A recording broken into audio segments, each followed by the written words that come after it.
46 chapter शुरू होता है लुइस और एलिस्टर के साथ। यहाँ पे एलिस्टर लुइस को एक चीज देते हैं। ये चीज कुछ पेंडेंट टाइप का दिख रहा था। एलिस्टर बोलते हैं कि ये आज से तुम्हारा है लुइस, इसका तुम अच्छे से ध्यान रखना। तो लुइस बोलती है कि पापा ये तो आपका है ना, तो आप मुझे क्यों दे रही हो? तो एलिस्टर बोलते हैं कि ये हम उसे देते हैं जो हमारी फैमिली का नेक्स्ट हेड बनता है। इस बात से लुइस तो बहुत ज्यादा शॉक थे।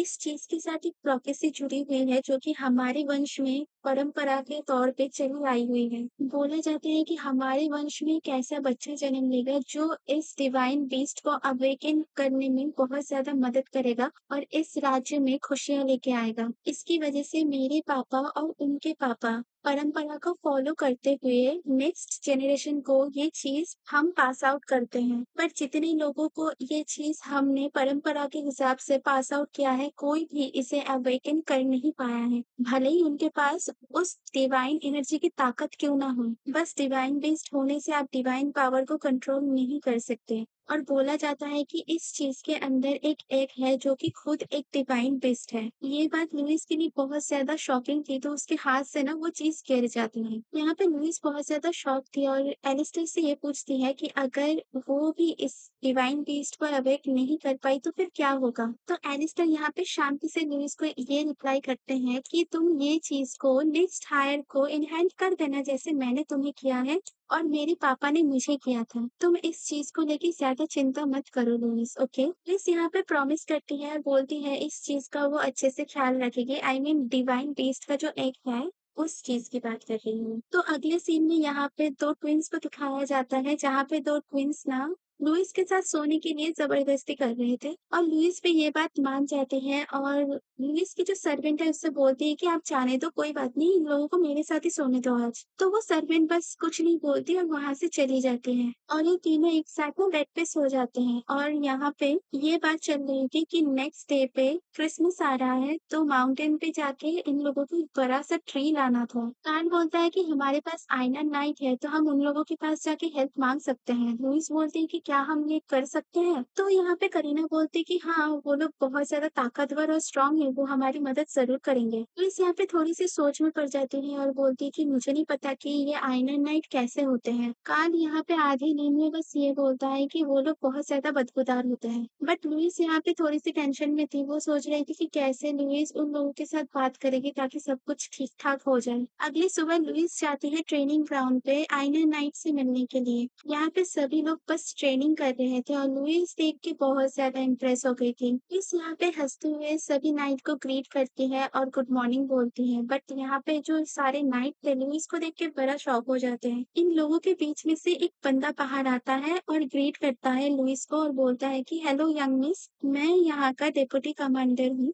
आपसे मिलकर मुझे बहुत ज्यादा अच्छा लगा। अगर आपको हमारे लिए कोई भी काम है आप बस बताइए, हम सब वो काम करने में जुट जाएंगे। लुइस सब कुछ बताते हैं उस कमांडर को और वो कमांडर हेल्प करने के लिए राजी हो जाते हैं। तो नेक्स्ट मॉर्निंग जब सब चलते हैं उस माउंटेन पे, यहाँ पे सारे नाइट ना अपने कपड़े खोल देते हैं बस लुइस के लिए ताकि लुइस को ठंडी ना लगे। और ये सब देख के ना लुइस बहुत ज्यादा शर्मा जाती है और कार्ल बोलता है अरे थरकी बुड्ढो, संभालो खुद को। फिर इसके बाद पूरी टीम चलती है उस जंगल के अंदर जहाँ पे लुइस उस कमांडर को बोलती है कि commander thank you so much कि आप मेरी बात सुनी और बस एक ही बार में आप राजी हो गए। तो यहाँ पे कमांडर बोलते कि नहीं, ये मेरी खुशनसीबी है कि मैं यंग मिस के कोई काम आ पाया। तो यहाँ पे एक और नाइट बोलते हैं कि यंग मिस अगर आपको चलने में कोई दिक्कत है तो बता देना, मैं आपको गोदी उठा लूंगा। तो काल बोलता है कि मेरे पैर में दर्द हो रहा है। तो वही नाइट फिर से बोलता है कि यंग मास्टर को अभी और भी ताकतवर बनना है तो यंग मास्टर को चलना ज्यादा प्रेफर करना चाहिए। और इससे ना काल की हालत तो देखो।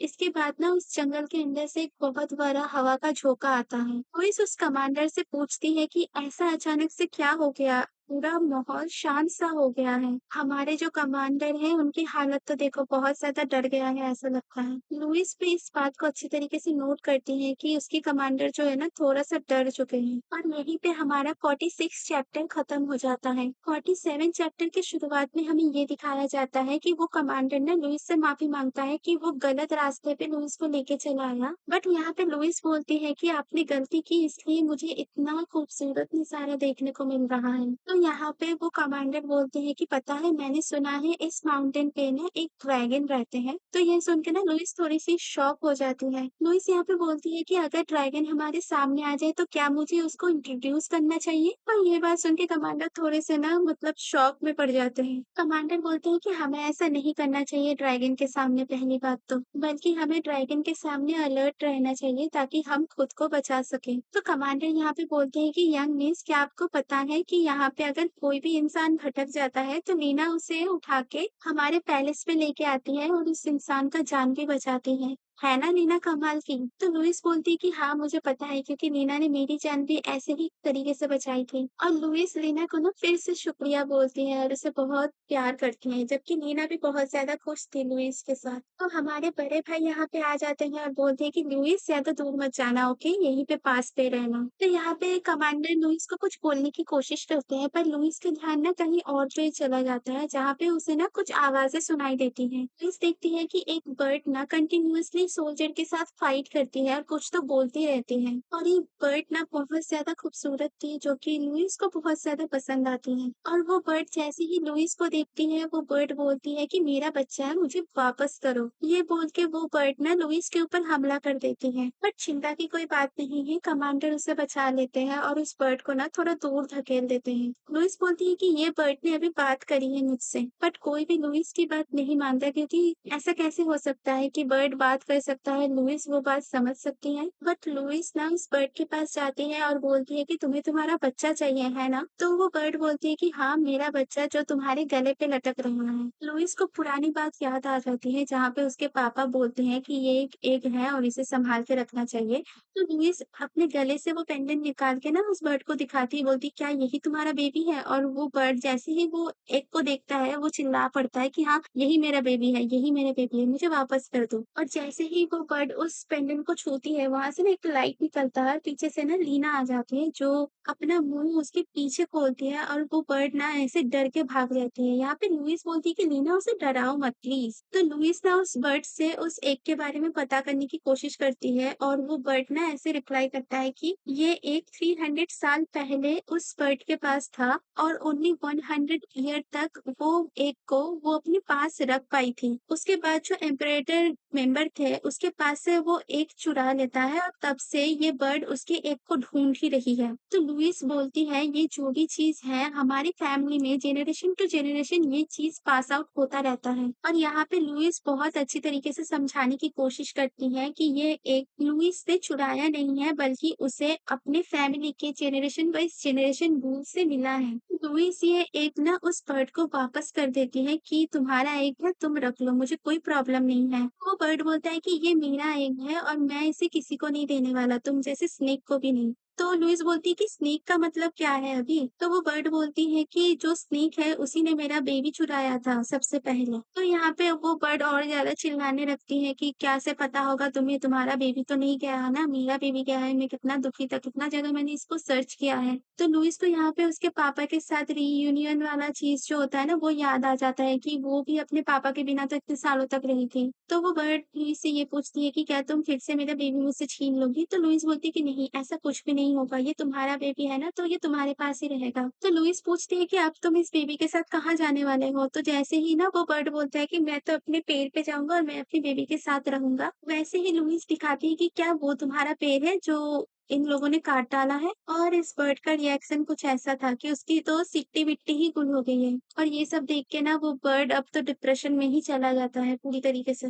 तो यहाँ पे लुइस सजेशन देती है कि तुम एक काम कर सकती हो, तुम मेरे साथ आके मेरे घर पे रह सकती हो जब तक तुम्हें एक नया नेस्ट नहीं मिल जाता। ये बर्ड तो पहले ना बोलता है, बोलता है कि मैं उस घर में जाऊँ जहाँ पे मेरा बेबी को चुरा के लेके गया था। बट यहाँ पे लुइस उसे समझाती है कि अभी अगर तुम अपने बेबी को ऐसे रखोगे तो तुम्हारा बेबी सरवाइव नहीं कर पाएगा इस जगह पे, तो तुम मेरे साथ चलो, मैं अपने पापा को मना लूंगी। इस बात पे वो बर्ड उसकी बात मान लेती है और लुइस प्रॉमिस करती है कि उसकी वजह से और उसके परिवार की वजह से इस बर्ड को और इस बेबी को कोई भी प्रॉब्लम नहीं होगी। और इसी के साथ-साथ हमारा 47 चैप्टर खत्म हो जाता है। 48 चैप्टर की शुरुआत में हमें दिखाया जाता है कि एलिस्टर ना बहुत ज़्यादा नाखुश था उस बर्ड को देख के, और जैसे ही वो बर्ड एलिस्टर को देखता है ना, वो पूरी तरीके से ना हमला कर देता है एलिस्टर के ऊपर। And I really don't know why यहीं पे हमारा 48 चैप्टर भी खत्म हो जाता है। 49 चैप्टर की शुरुआत में हमें दिखाया जाता है कि वो बर्ड और वो लुईस ना कुछ बात कर रहे थे। वो बर्ड लुईस से इतना पूछती है कि नेक्स्ट स्प्रिंग में उसे एक अच्छा सा ट्री दिया जाए ताकि वो वहाँ पे अपना नेस्ट बना सके। तो लुईस प्रॉमिस करती है कि जिस ट्री में वो अपना नेस्ट बनाना चाहती है, लुईस उसी ट्री को उसे गिफ्ट में दे देगी। इसके बाद के सीन में क्रिसमस का पार्टी दिखाया जाता है जो कि बहुत ही आलीशान था, और लुईस के लिए तो ये सबसे बड़ा शॉकिंग चीज़ था,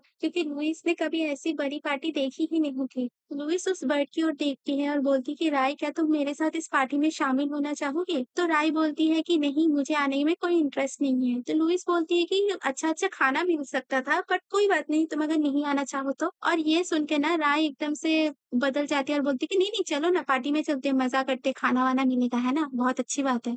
एलिस्टर भी बहुत हैप्पी होके लुईस के पास आते हैं, क्योंकि लुईस को वो पिकअप करने वाले थे पार्टी के लिए, बट जैसे ही लुईस को उस बर्ड के साथ देखती है ना, उसके पापा का मूड ही खराब हो जाता है और यहाँ पे उस बर्ड का भी मूड खराब हो जाता है। तो एलिस्टर उस बर्ड को पकड़ते हैं और बोलते हैं कि डिवाइन बीस्ट का इस पार्टी में आना सही नहीं होगा, तो तुम यहाँ से जा सकती हो। और वो बर्ड ना उड़ जाती है और बोलती है कि तुम भी मुझे मत छूना आगे से, वरना मैं तुम्हारा बहुत बुरा हाल करने वाला हूँ। उसके बाद दोनों बाप बेटी ना पार्टी के लिए निकल पड़ते हैं। लुईस और उसके पापा पार्टी में एंटर करते हैं, और जैसे कि उन्हीं के घर में पार्टी हो रहा था, उनका बहुत अच्छे से स्वागत किया जाता है। और जैसे ही ये लोग एंटर करते हैं, इनके लिए बहुत सारे लोग वहीं पे पहले से मौजूद थे, जैसे कि अरहाई, डे मिसलर, कार्ल, करीना और नौकर-चाकर, बहुत सारे गेस्ट, बहुत लोग। कार्ल लुईस को देख के ना फिर से ब्लश करने लग जाता है, एंड यहाँ पे कार्ल बोलता है कि यार कितना गर्मी है आजकल, पता नहीं मुझे इतना क्यों गर्मी लग रहा है, पर बाहर तो बर्फ गिर रहा है ना? शायद अंदर भी गिर जाए तो बहुत अच्छा होगा। यहाँ पे लुईस को ना डे मिसलर भी बोलती है कि लुईस, तुम इस ड्रेस में ना बहुत ज़्यादा प्रिटी लग रही हो,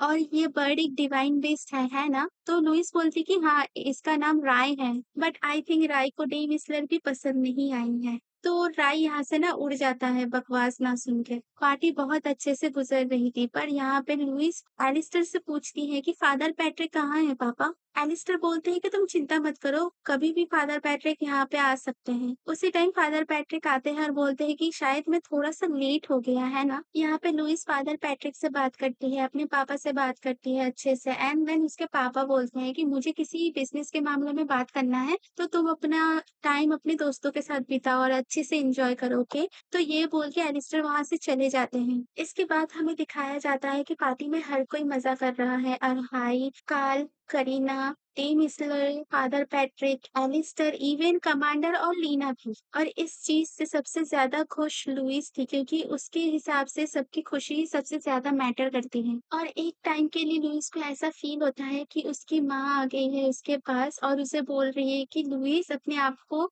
रिलीज़ करो और इस समय को एन्जॉय करो, सबका प्यार मिल रहा है तुम्हें, तो तुम भी भरपूर प्यार करो सबसे। और उसके बाद जैसे ही लुईस अपना सर उठाती है ना, तो देखती है सब उसका ही इंतज़ार कर रहे थे। लुईस बिना सोचे सबके साथ चली जाती है, एंड उसके बाद दिखाया जाता है कि लुईस, कार्ल, करीना और अरहाई कुछ चीज़ को लेके बात कर रहे थे। कार्ल यहाँ पे ना कुछ पी रहा था, और जैसे ही उसके मुँह से वो ड्रॉप गिरता है, लुईस बोलती है कि अरे कार्ल, ध्यान से देख के पियो। और जैसे ही लुईस पास आती है ना, कार्ल फिर से ब्लश करता है और वहां से पूरी तरीके से ना भाग जाता है। यहाँ पे अरहाई बहुत ज्यादा ओवर प्रोटेक्टिव हो जाता है और बोलता है कि कार्ल, तुम जो कर रहे हो ना, ये बहुत ज्यादा जल्दबाजी है, क्योंकि अरहाई को पता चल गया था कि कार्ल लुईस को कहीं ना कहीं बहुत ज्यादा पसंद करता है। बट यहाँ पे लुईस बहुत ज्यादा इनोसेंट थी, उसे पता ही नहीं था कि क्या चल रहा है। अब आता है गिफ्ट ओपन करने का टाइम। तो यहाँ पे लुईस अरहाई को ये बोलती है कि अरहाई, तुम्हारा गिफ्ट मुझे बहुत ज्यादा अच्छा लगा, बट सच बात तो ये है कि मैं तुम्हारे लिए भी एक गिफ्ट प्रिपेयर करके रखा है।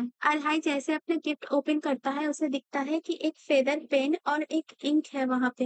ये गिफ्ट देख के अरहाई तो बहुत ज्यादा खुश हो जाता है, क्योंकि ये इंक और ये जो फेदर पेन है ना, ये बहुत ज्यादा लिमिटेड एडिशन है और बहुत ही महंगे मटेरियल से बनता है, और इस चीज को खरीदने के लिए ना अमीर लोग भी बहुत सालों तक वेट करते हैं। अरहाई यहाँ पे इतना खुश होता है कि लुईस को गले लगा लेता है और यहीं पे हमारा 49 चैप्टर भी खत्म हो जाता है। आई होप आज की वीडियो आपको अच्छी लगी होगी, तो मिलते हैं हमारे नेक्स्ट वीडियो में।